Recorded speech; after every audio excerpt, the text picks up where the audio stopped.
नमस्कार दोस्तों। मेरे चैनल का नाम है इंडियन जीके गुरु। और आज आपके सामने जो विषय लेके आया हूँ वो है बैंक प्राइवेटाइजेशन का। मोदी गवर्नमेंट ने अब एक मूव किया है और इस मूव के तहत अब जितने भी गवर्नमेंट बैंक्स है उनका प्राइवेटाइजेशन होने जा रहा है और गवर्नमेंट इन सब बैंक में से डिस इन्वेस्टमेंट कर रही है। इसका मतलब ये हो गया कि अपने इंडिया में कुल मिला के 12 गवर्नमेंट बैंक है। उन 12 गवर्नमेंट बैंक का प्राइवेटाइजेशन हो जाएगा। बल्कि पहले ही ये इन बैंकों को सेंट्रल गवर्नमेंट ने ऑलरेडी मर्जर कर रखा है। तो कौन से बैंक का मर्जर हुआ था? जैसे पीएनबी बैंक का ओरिएंटल बैंक ऑफ कॉमर्स और यूनाइटेड बैंक में मर्जर हो गया था। कैनरा बैंक का सिंडिकेट बैंक में मर्जर हुआ था। यूनियन बैंक का आंध्रा बैंक के साथ में और कॉरपोरेशन बैंक के साथ में मर्जर हुआ था। इसके बाद में इंडियन बैंक का इलाहाबाद के बैंक के साथ में मर्जर हुआ था। तो गवर्नमेंट ने ऑलरेडी जो बैंक से जो पब्लिक सेक्टर बैंक से उनका मर्जर कर रखा है। फिर अब ये ज़रूरत क्यों आन पड़ी है कि इनको प्राइवेटाइजेशन किया जाए बैंक्स को? तो हम थोड़ा जो गवर्नमेंट बैंक्स है उनके जो घोटाले हैं और उनके जो एनपीए है, उनके जो फ्रॉड्स है, उसके ऊपर ज़रा नज़र डालते हैं। तो हम अगर देखें तो इन बैंकों को कितने लॉस हुए हैं जो गवर्नमेंट बैंक से, उसमें पहली आती है आईडीबीआई, जिसका टोटल लॉस है अब तक का ये 2020 और 21 में 12,835 करोड़। इंडियन ओवरसीज बैंक का लॉस है 8,527 crore. Union bank of India का लॉस है 3,121 करोड़। बैंक ऑफ इंडिया का लॉस है 3,051 करोड़। कैनरा बैंक का लॉस है 1,986 करोड़ और सेंट्रल बैंक का लॉस है 1,256 करोड़। आप ये जो आंकड़े हैं वो इतने बड़े बड़े आंकड़े हैं लॉसेस के, तो ये लॉसेस इन गवर्नमेंट बैंक्स को क्यों हो रहे हैं? क्या आम आदमी लोन लेके डिफॉल्ट कर रहा है? जो फार्मर्स को सब्सिडी दी जा रही है उसके वजह से इनको लॉसेस हो रहे हैं? तो उसका आंसर है नहीं। जो आम आदमी है उनका जो डिफॉल्ट का जो अमाउंट है या तो डिफॉल्ट से वो बहुत ही कम लेवल पे है और जो फार्मर्स को सब्सिडी दी जा रही है उसके वजह से ये नहीं हो रहा है। ये एनपीए, ये लॉसेस और ये फ्रॉड्स जो हो रहे हैं वो इन कारणों की वजह से नहीं हो रहे, बल्कि गवर्नमेंट की जो नीति है, जो कॉरपोरेट लोग हैं, इनको जो लोन दिए गए हैं, बड़े बड़े पूंजीपति बिलियनर्स को जो लोन दिए गए हैं, ये विलफुल डिफॉल्टर्स के लिस्ट में आते हैं। और जो बैंकों ने इनको लोन बांटा है ये ब्रांड नेम पे बांटा है। अभी ब्रांड नेम पे लोन कौन बांटता है? हर बार ऐसे ही होता है, कोई बड़ा ब्रांड है उसको लोन दिया, उसके ब्रांड के नाम पे लोन दिया जाता है। और बाद में क्या होता है कि ये जो बड़ी बड़ी कंपनियां हैं वो स्टार्टिंग में तो बहुत अच्छी चलती है, उसके बाद में इनका पूरा बिजनेस कोलैप्स हो जाता है। इसके बाद में ये जो कंपनीज को जो लोन दिए गए हैं 12,000 करोड़, 20,000 करोड़, 50,000 करोड़, ये सब जनता का पैसा है। ये कंपनियां खुद तो डूबती है, इसके साथ में बैंकों को भी ले डूबती है।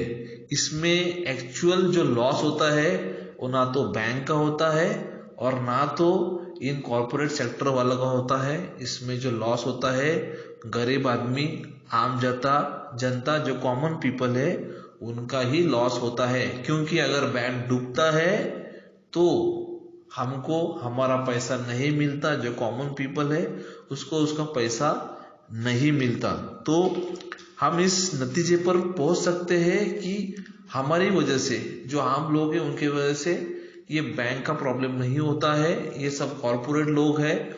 और इनका तकरीबन 78,000 करोड़ का जो लोन है ये गए कुछ 5 या 6 सालों में एनपीए हुआ है और इन्होंने पैसा वापस दिया ही नहीं है। इसके बावजूद भी गवर्नमेंट प्राइवेटाइजेशन कर रही है। तो इसका क्या मतलब हुआ? गवर्नमेंट को रिस्पॉन्सिबिलिटी झटक देनी है या तो रिस्पॉन्सिबिलिटी लेनी नहीं है। हम अगर कौन से बैंक में पैसा डालते हैं तो पहले देखते हैं ये गवर्नमेंट बैंक है या प्राइवेट बैंक है या तो कमर्शियल बैंक है।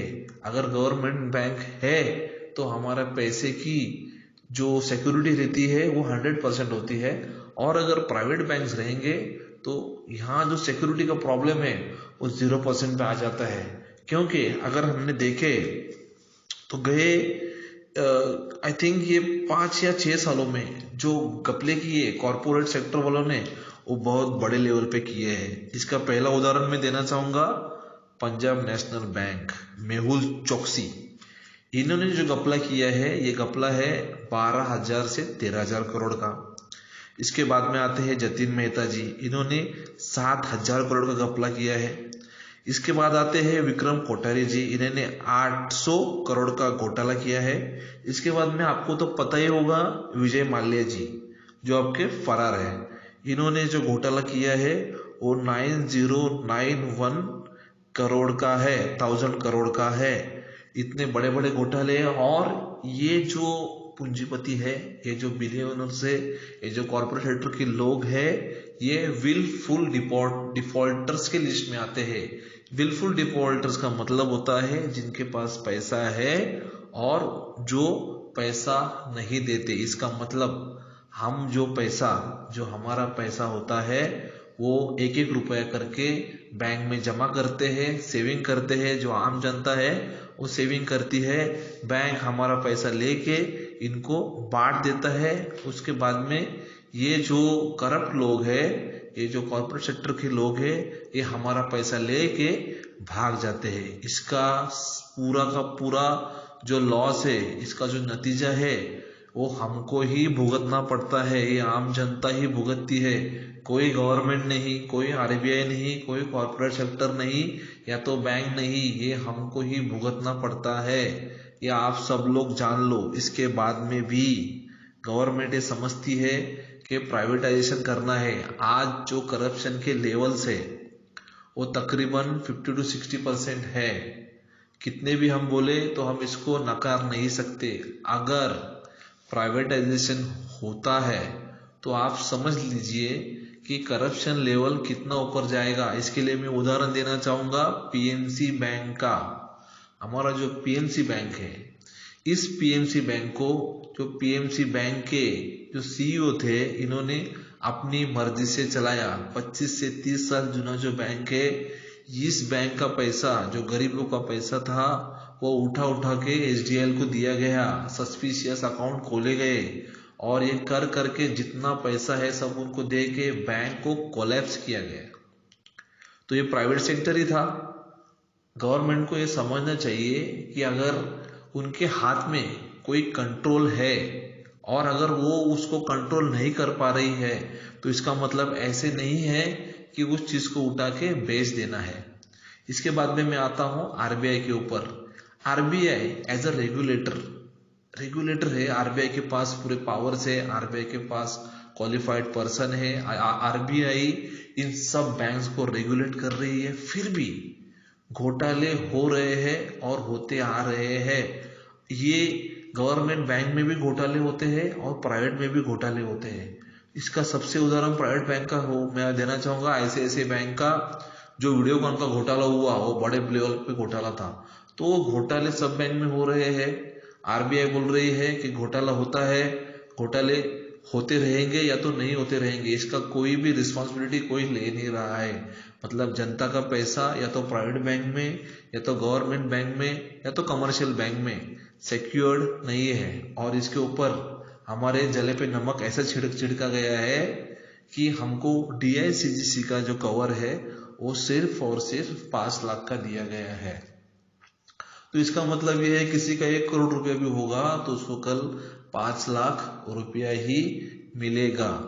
तो गवर्नमेंट के दिमाग में क्या चल रहा है हमें समझने में नहीं आ रहा है।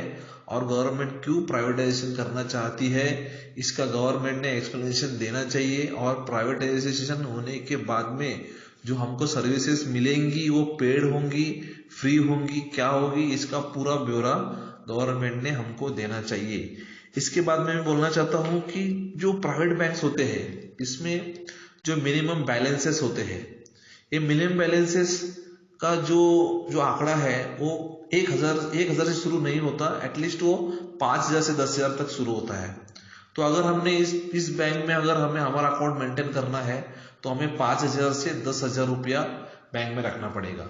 वेयरएज जो गवर्नमेंट बैंक होते हैं इसमें जीरो बैलेंस में भी अकाउंट खोला जा सकता है या तो 1000 में अकाउंट खोला जा सकता है। तो गवर्नमेंट को ये समझना चाहिए, अगर कल ये सब बैंक को प्राइवेटाइजेशन कर देंगे तो आम जनता है जिनकी आमदनी कम है, जिनके पास जॉब नहीं है कोरोना की वजह से, तो ये लोग अपने अकाउंट मेंटेन कैसे करेंगे और आप सब डिसइन्वेस्टमेंट कर देंगे। आपका ये सुझाव है कि आप 86% का डिसइन्वेस्टमेंट कर रहे हैं, सिर्फ 12% आप आपके पास रखने वाले हैं। तो आप प्लीज, मैं गवर्नमेंट से रिक्वेस्ट करूंगा कि आप कौन सी बैंक्स को, कौन से ऐसे इंश्योरेंस सेक्टर है, ट्रांसपोर्ट सेक्टर है और भी जो सामरिक सेक्टर है, कौन से सेक्टर्स को आप प्राइवेटाइजेशन करने वाले हैं, इसका पूरा ब्यौरा आप जनता को दीजिए।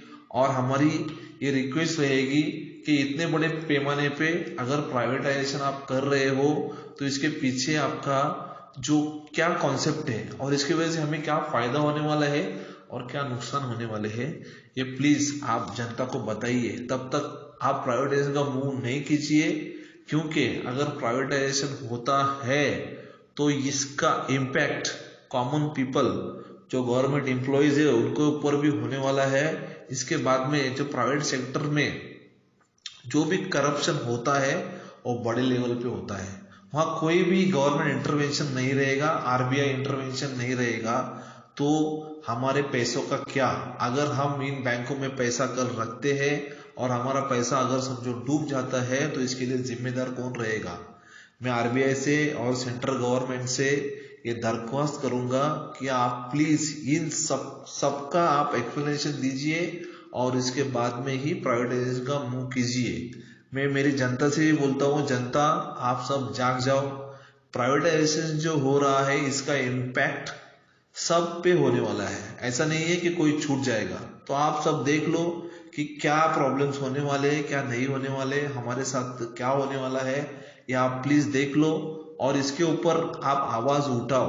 क्योंकि आप अगर आवाज नहीं उठाओगे, एक बार प्राइवेटाइजेशन हो गया तो हम कुछ नहीं कर सकते हैं। तो मेरी सब जनता से यही रिक्वेस्ट है कि प्लीज इस प्राइवेटाइजेशन के मुंह पे, गवर्नमेंट के मुंह पे आप अच्छी तरह से ध्यान दीजिए, ये मेरी आप सबसे रिक्वेस्ट है। जय हिंद, जय महाराष्ट्र।